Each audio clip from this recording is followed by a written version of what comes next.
Officiellement, ils sont un peu plus de 450 000 handicapés en Côte d'Ivoire. Des handicapés qui se disent marginalisés et qui en ont gros sur le cœur. Loukou Josué Kwame, président de l'Association des paralysés de Côte d'Ivoire. Aujourd'hui, nous arrivons à nous battre, c'est vrai, mais ce n'est pas à nous de nous adapter à notre société. C'est à la société de créer les conditions pour que nous nous épanouissions. Voir des nouvelles constructions qui se font sans tenir compte de la présence des personnes handicapées en Côte d'Ivoire. Ce sont des discriminations. Il n'y a pas de mesure d'octroi de fauteuil roulant. À la différence de milliers de handicapés sans emploi, Arnold Zo s'est fait depuis 2015 une place de comptable à la Société des Palaces d'Abidjan, l'un des plus grands groupes hôteliers de la capitale. Cela ne l'empêche pas de dénoncer la discrimination à l'encontre des handicapés. Oui, il y a une discrimination. Du fait que quand un handicapé doit passer un concours comme les autres personnes, quand on voit déjà le CV, on se dit que la personne ne peut pas faire les mêmes choses que la personne valide. Or, ce n'est pas la situation physique qui peut amener la personne à exercer un emploi. C'est l'intelligence, c'est le savoir intellectuel.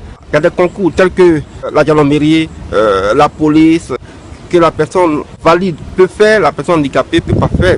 Dans le combat pour l'insertion socio-professionnelle des personnes handicapées, le secteur privé est très attendu. Arnold Zo. Les entreprises privées qui doivent employer au moins 5 personnes au maximum au sein de leur effectif ne peuvent pas parce que les décrets d'application ne sont pas encore signés.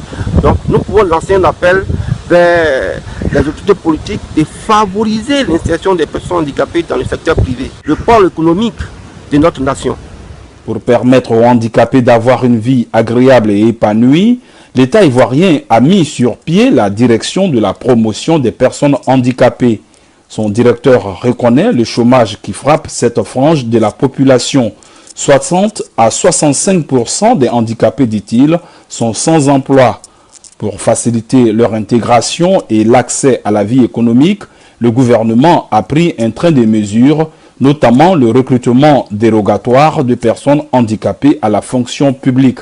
Et ce n'est pas tout. Victorien Krouwele connaît. Vous savez que le Code du travail de la Côte d'Ivoire a été révisé en 2015. Et dans ce Code de travail, un chapitre particulier a été consacré aux travailleurs handicapés et qui prévoit le principe du quota d'embauche dans les entreprises privées.